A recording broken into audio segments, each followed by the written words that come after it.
Nous venons d'apprendre ce matin, à 10h20 exactement, que l'audience de Valérie Yapo a été renvoyée au 8 mai pour les réquisitions écrites du ministère public.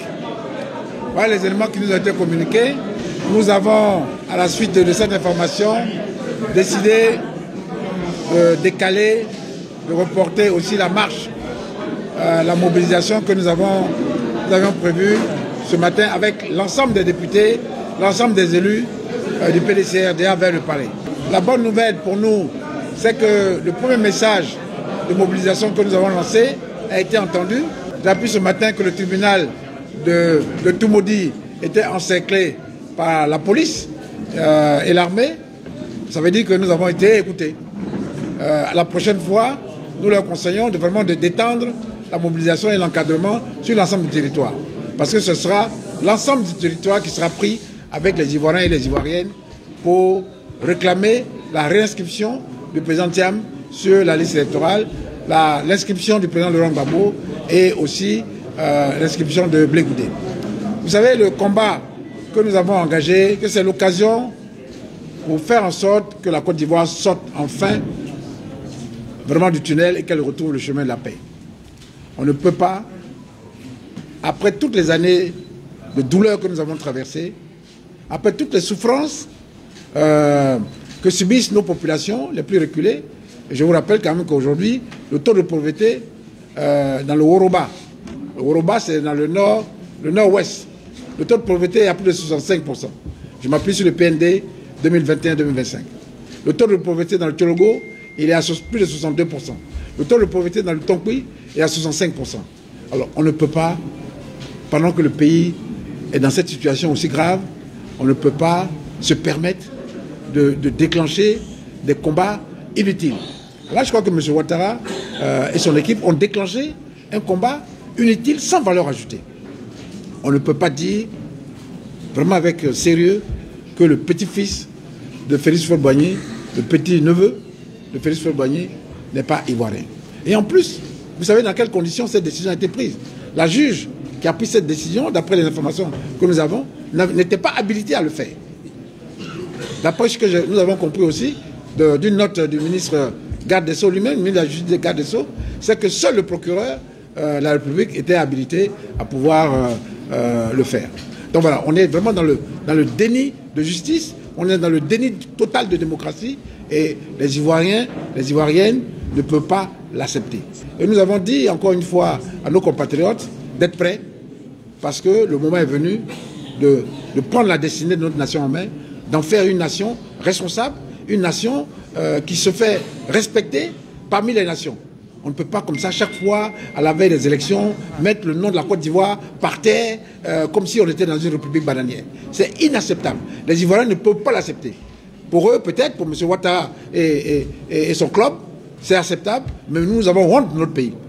Et alors que nous avons des fils et des filles capables, demain, de redresser ce pays et d'en faire une nation grande parmi les nations, en Afrique de l'Ouest. Mais c'est sur la Côte d'Ivoire que tous nos frères et sœurs comptent. Nous sommes la locomotive. Mais ce n'est pas lui qui a fait de la Côte d'Ivoire la locomotive de l'Afrique de l'Ouest. C'est Félix Faure-Boigny qui a fait qu'aujourd'hui nous détenons 40% du PIB de la sous-région.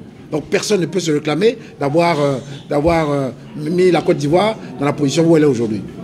Ils nous parlent d'un taux de croissance de 6 à 7%, mais ce taux de croissance, il est pour qui? Il est pour nos paysans?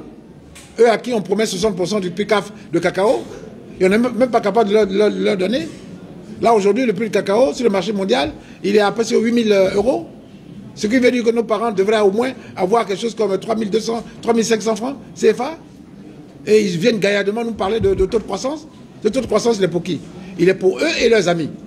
Pour se partager l'argent avec les contrats faramineux qu'ils font. Donc, quand on fait un immeuble en plein Abidjan à 500 millions d'euros, c'est pour quoi faire?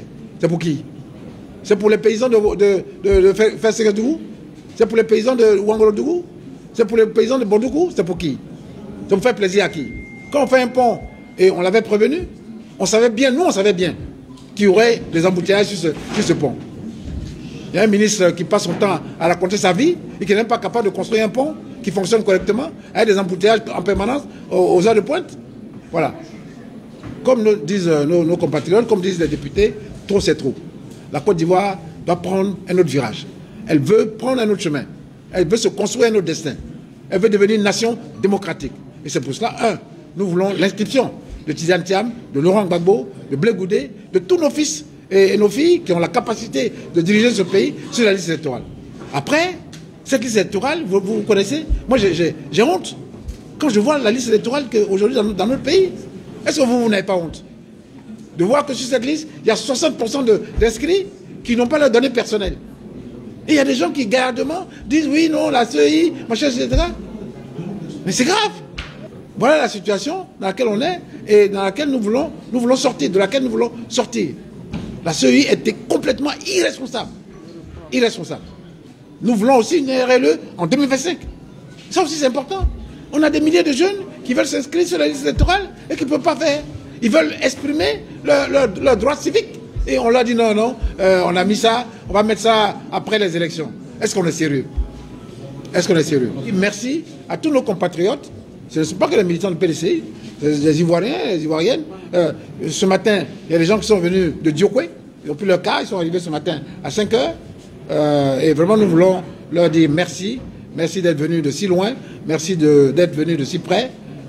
Nous avons décidé, en toute responsabilité, de reporter pour suivre l'actualité. Le 8 mai, il y aura une nouvelle séance. Nous serons présents. Les députés, les élus seront présents. Et nos militants et militantes seront encore davantage présents, seront encore plus nombreux. Donc nous avons évalué, nous avons pensé qu'il n'était pas nécessaire de faire cette marche que nous avons programmée.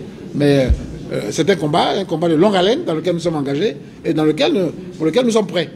Et quand on dit qu'on est prêt, c'est-à-dire que nous avons préparé nos ressources pour venir. Alors, pour la petite anecdote, je vous apprends que ce matin, des gens m'appellent et me disent oui, qu'on va vous arrêter. Donc moi, j'ai fait mon balichon pour aller à la Maca. Hein? J'ai préparé mon balichon. Pour dire que tous les députés, chacun a préparé son balichon. Donc nous sommes prêts. Ceux qui veulent nous arrêter, mais eux aussi, ils ont qu'à préparer leur balichon. On va se retrouver de l'autre côté. Voilà. Alors le message. Donc ce n'est qu'un report pour mieux permettre à tous nos compatriotes d'être présents à un rendez-vous important. Pour exprimer notre cri de cœur. Notre cri de cœur. Nous disons non à cette Côte d'Ivoire qu'on nous propose. Cette Côte d'Ivoire où on manipule la justice, celle-là, on n'en veut pas. Nous voulons une justice indépendante dans un état de droit. Mais c'est pas compliqué à comprendre ça. Un état de droit, c'est un état dans lequel le juge a la liberté de prendre des décisions sur la base du droit. Là, hier, avant-hier, il y a une jeune dame, une jeune juge, qui a pris une décision, comme elle voulait le prendre, on m'a dit aussi ce matin, sous pression. Sous pression de qui? Sous pression de qui? Madame, sous pression de qui? Voilà, je vous laisse répondre à cette question. Mais ceux qui mettent de la pression, et nous retrouverons le 8, on sera tous prêts au rendez-vous. Merci beaucoup.